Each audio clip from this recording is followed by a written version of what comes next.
Heç kim unudulmur, heç nə yaddan çıxmır.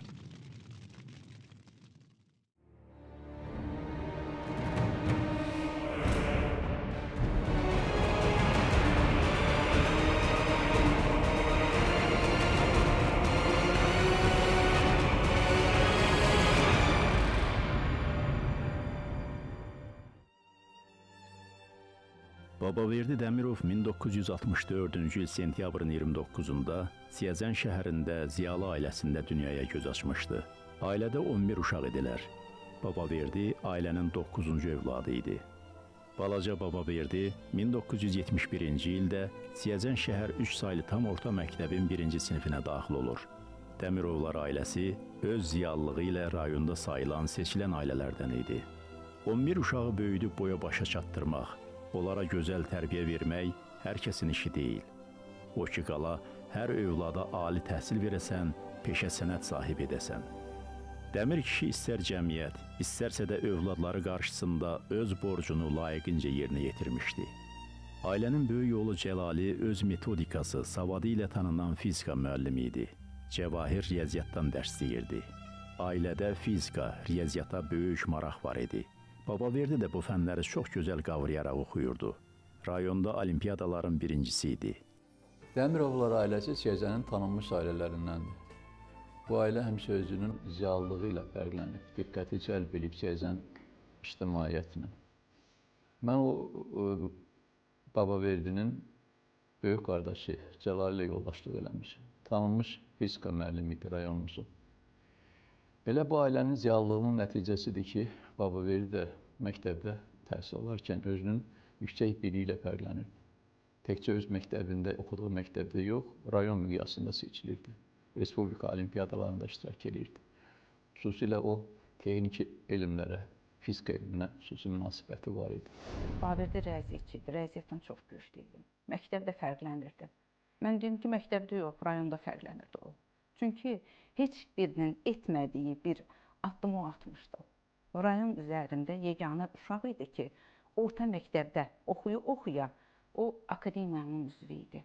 Ona oradan misallar gəlirdi. Onları vaxtında həll edib göndərməli idi. Bu misalların 4-ünü eləyib, qardaşım da Cəlali də deyib ki, bu günləri bu tam həll olunmalıdır, yola salınmalıdır da boş vasitəsilə. 4-ünü eləyib biri qalıb. Oturmuşuq, bu beynində ancaq bu misalı fikirləşir. Birdən peçin istəsə bunu virgülətdi, yatdı. Mən də bu tərəfdə yazılarımı yazıram. Birdən ayıldı. Qucağında da dəftər kitabı. Gördüm, tez qışqırdı. Tapdım. Başladı həmin misalı yazmağa. İnanırsınız, o misal həqiqətən də necə var idi düzgün. O yuxuda misalı düzgün cavabını tapıb yazmışdı. Hansı ki, neçə həftə idi onun üstündə çalışırdı o misalı tapa bilmirdi. Dəmirov Babaverdi Siyəzən şəhər 3 saylı orta məktəbdə oxuyanda bizlə həmin illərdə şahmat yarışı birincilik keçirilirdi, müəyyən fənlər üzrə olimpiyada keçirilirdi və Dəmirov Babaverdi həmişə bu keçirilən idman yarışlarında və fən olimpiyadalarında xüsusi fərqlənirdi. Belə ki, şahmat yarışlarında həmişə Dəmirov Babaverdi mənim əsas rəqiblərimdən sayılırdı və mən həmişə onu uduzurdum. Düzdür, o bizdən 3 yaş böyük idi. Həmişə də fikirləşirdim ki, Dəmirov Babaverdi məktəbi qutarsın, bəlkə mən çempion olaram. Babaverdi elə bir qardaş olub ki, Babaverdinin uşaqlığı, Babaverdinin gəncliyi gözümün qabağına gələndə istər-istəməz üzümdə bir gülüş yaranır.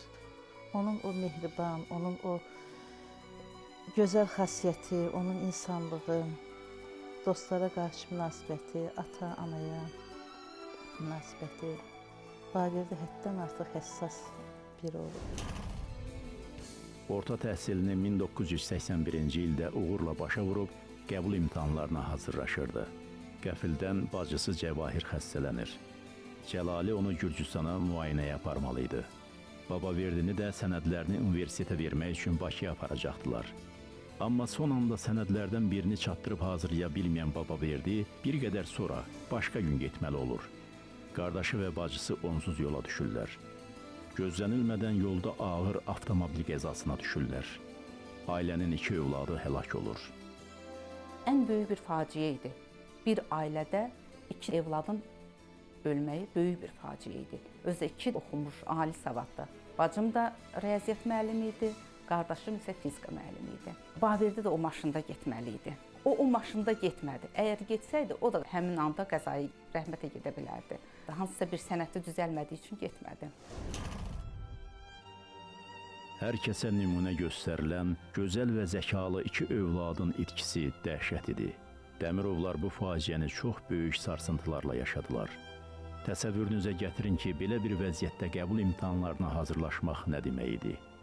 Amma Babaverdi valideynlərinin xatirinə Bakıya gedib, o zamanki Çingiz Yıldırım adına Politexnik İnstitutunun, indiki Azərbaycan Dövlət Texniki Universitetinin Avtomobil Nəqliyyatı Fakültəsinə qəbul imtahanlarını uğurla verir. Qəlblərinə ağır dərd, acı bürüyən valideynlərinin üzünə sevinc işığı saldığı üçün çox fərəhlənirdi. Çox sevindik ki, qəbul ola bildim. Qardaşım, bacım rəhmətə də getsə, hardasa bunun instituta girməyi bir balaca atam üçün təsəlli oldu ki, şükür, bu oğlum var. Babaverdi qiyabi təhsil alır, həm də işləyirdi. 1984-cü ildə hərbi xidmətə çağırılır. Almaniyada hərbi xidmətdə olan Babaverdi Dəmirov tankçı mexanik kimi qulluq edir. 1985-ci ildə hərbi xidməti şərəflə başa vuraraq ali təhsilini davam etdirir. 1986-cı ildən 1992-ci ilə qədər Bakı Şəhər Sanitar Kommunal Nəqliyyat Birliyinin 7 saylı dəstəsində sahə rəisi işləyir. Öz növbəsi çatmışdı. Götürüb öz növbəsini iş yoldaşına verdi.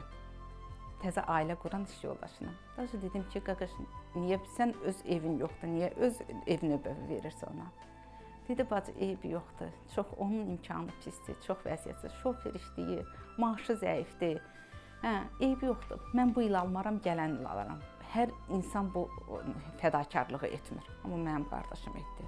Çünki onun həqiqi çox geniş ürəyi var idi. Onun həyat yoldaşı məndən bir sinifdə oxuyub.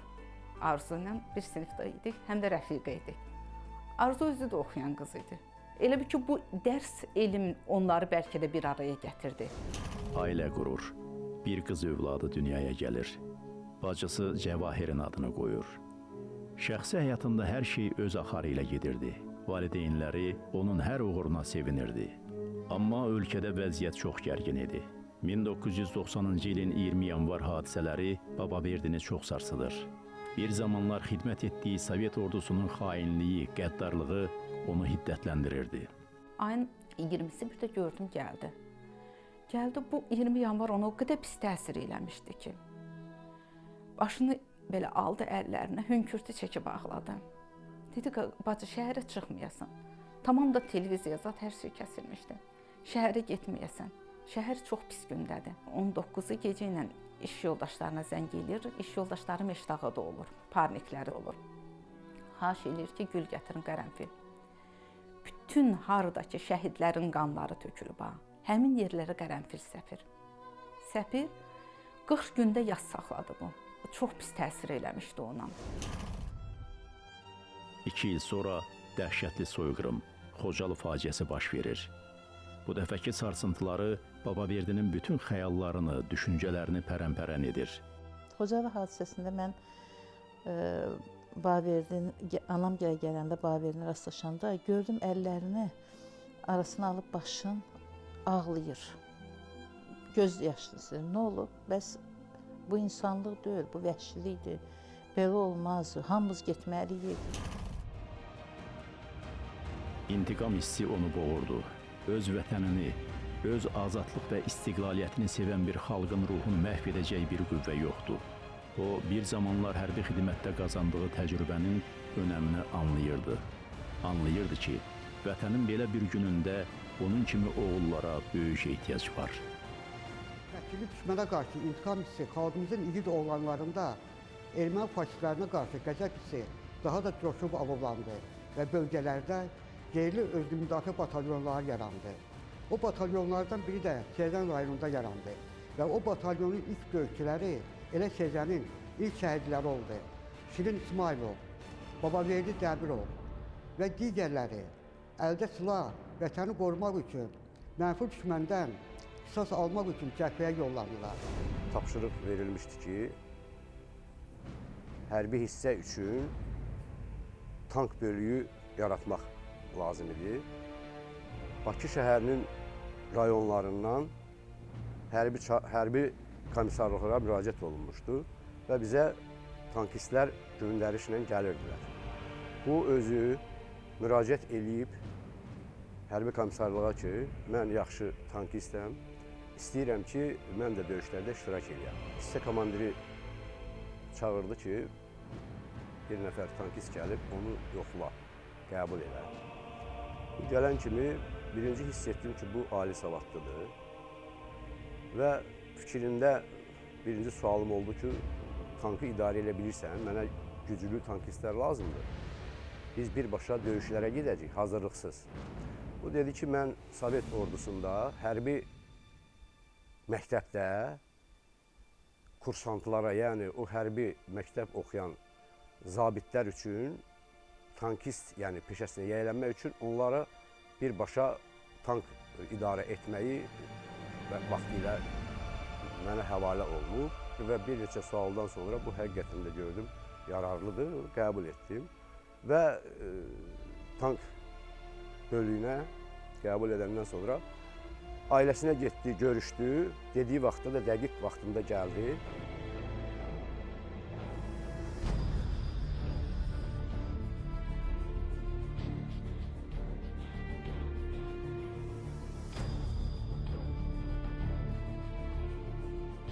Biz bilmirdik ki, o döyüşə yollanıb.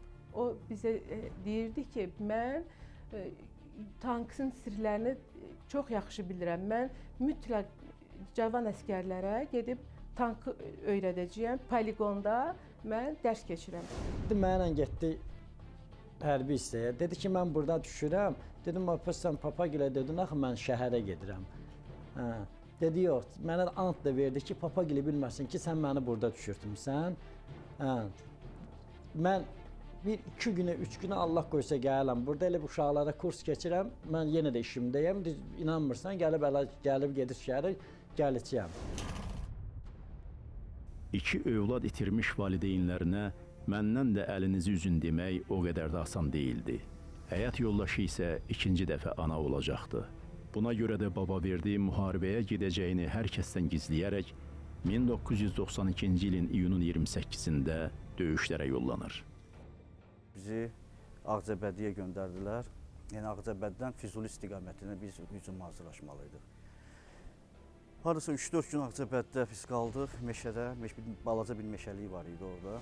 Füzuli bölgəsinə getdik, tanklar olmadığına görə, döyüşlər yaxşı alınmadığına görə qərargahdan Müdafiə Nazirliyindən göstəriş gəldi ki, bölük komandiri Gəncəyə ezam olunsun, tankistlərlə oradan tanklar qəbul eləsin. Mən Gəncə diviziyasına getdim. Bizə lazım idi ki, işlək tanklar olsun, döyüşə gələndə biz orada əziyyət çəkməyək. Və bu tankları bizə həvalə olundu. 4 tank bizə həvalə elədilər. Sonra tankları platformaya yükləmək lazım idi. Mən mexaniklərdən soruşdum, kim bunun öhdəsindən gələ bilər? Bu rəhmətlik dedi ki, komandir, mən ölməmişəm. Mən tankların hamısını bir sənin dəqiq idarə edə bilsən, dəqiq komanda verə bilsən, mən tankları platformaya, dəmir yolunun üzərinə qaldıracağam. Elə də oldu, çox dəqiq, orada çox tanklar aşırdırdılar. Ancaq bu 4-ünü də dəqiq sərrast, mən dediyim komanda ilə qoydu. Mən buna çox güvəndim və biz platforma ilə döyüş bölgəsinə getdik. Qoradis stansiyasında tankları yenə bu düşürdü. Cərgiyə düzüldük, birbaşa oradan döyüşə getdik. Sabaha döyüş tapşırığı verilmişdi bizə. Biz hər tərəfli başladıq, yəni məşqlərə. Yəni Babaverdi özü mexanik idi, mən isə uçlayıcı. Bir də deməli tankın komandiri olur. Yəni T-72 markalı tanklarda ekipaj 3 nəfərdən ibarət olurdu. Yəni biz çoxdandır ki, yəni Sovet vaxtı əskərlikdə olduğumuz vaxtda öyrənmişdik bu tankın xüsusiyyətini. Və bir-birimizə nə yadımızdan çıxmışdı, onlara başa salırdı. Və Babaverdi bizə tankı sürməyə öyrətdi. Ki birdən nəsə, elə bir ki, ürəyinə dammışdı ki, nəsə bir şey olsa, tankı heç olmasa, mexanika bir şey olsa, tankı kimsə, yəni 2 nəfərdən biri yəni döyüş bölgəsinə çıxara bilsin. Gecə birdən yağış başladı. Yay vaxtı, sakit hava, birdən yağış. Hamı yəni gizləndi, yer axtardı. Bizdə balaca bir çala var idi. Çalaya ikimiz elə girib başımıza da o plaş deyilir, plaş nakitka deyirlər. Onu başımıza atıb bir 40 dəqiqə, 50 dəqiqədən yəni yağış yağdı. Biz daha neyniyək? İkimiz söykənmişik bir-birimizə, söhbət eləyirik. Yəni bu evli idim, mən o vaxtlar subay idim. İkinci uşağını gözləyirdi ki, ata olacaq idi. Füzuli Gölşatı kəndinə ayın 28-də axşam saat 10-11 radələrində idi. Biz ora çatanda yerli batalyon vəziyyət pis vəziyyətdəydi. Onlar mühasirəyə düşmüşdülər. Bizdən xahiş edilər ki, sizdə texnika var. Bizə kömək edin, yardım edin, gedək mühasirədə olan yoldaşları xilas edin. Biz gecə olduğuna görə səhərə saat 6-ya qədər gözlədik. Səhərdən başlayaraq növbəti hücumlara keçdik. Gölşatı kəndinin qəbristanlıq deyilən yeri var idi. Oradan ermənilər yaşayan Tuğ qəsəbəsi yerləşirdi. Biz başladıq oradan onlara ateşə tutmağa. 2 gün orada biz onlarla o qaydada döyüşdük. Ayın 1-də səhər tezdən bizi komandir taxıl zəmisi deyilən yer var idi. Düzmüşdü ora bütün batalyonu ki, hücuma keçmək lazımdır irəli. 2 tank ekipaj lazım idi ki, 2 dənə tank keçsin qabaqda. Bir də Pekotanın 5 dənə BMP maşını var idi. Zirehli maşını. Onlarla bir yerdə döyüşə keçməliydik. Həmin döyüşdə biz Baba verdi, mən bir də Möhsün. Baba verdi mexanik, mən atıcı idim, Möhsün isə komandir tank idi. Mən tank komandiri idim. Baba verdi sürücü mexanik. Mənim ekipajımdaydı. Biz göstərilən tapşırıqları yerinə yetirirdik. Atəş nöqtəsinə gedib müəyyən göstərilmiş yerlərə zərbələr yendirib qayıdırdıq. Bizim əsas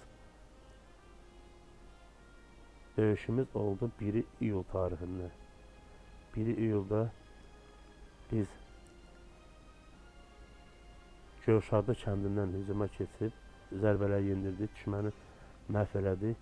Qarşımıza qoyulan tapşırığı yerinə yetirdik. Bu dəqiq sərrast idarə etdiyinə görə Abbasov Vidadi onun operatoru idi, bu tuşlayıcı. Bu tuşlayıcı ilə bunlar ilk həmlədə hərbi hissə mühasirəyə düşmüşdü. Bu həmin tankla düşmənin kristal qurğusunu məhv elədilər, pedaların döyüş maşınını məhv elədilər. Həmin o komandaların içində orada bir ferma var idi, yəni donuz ferması. Orada çoxlu düşmən gizlənirdi və hərbi hissənin mühasirədən çıxartmaq lazım idi. Tankistlər bunun ekipajı çox gözəl özünü göstərdi və biz döyüşdən çıxandan sonra hərbi hissə komandiri bizə təşəkkür elədi ki, siz batalyonun 70 nəfəri xilas elədiniz, tankistlərin köməyi ilə. Allah ona çox gözəl ürək vermişdi. Hər kəsə qarşı sevgi və qayğı dolu idi. Heç kimi əlindən gələn köməyi əsirgəməzdi. Müharibənin odu alovu, ölüm adlı xofu da dəyişmədi onu. Hər zaman köməyə ehtiyacı olan döyüş yoldaşlarının xilası üçün döyüşə can atdı. Son dəfə isə döyüşçü yoldaşının əvəzinə döyüşə yollanır. Bütün döyüşlərə gedəndə birinci o can atırdı. Bir dəfə onun növbəsi deyildi döyüşə getmə. Bizdə Umarov Elçin var idi. O da mexanik idi. O əlini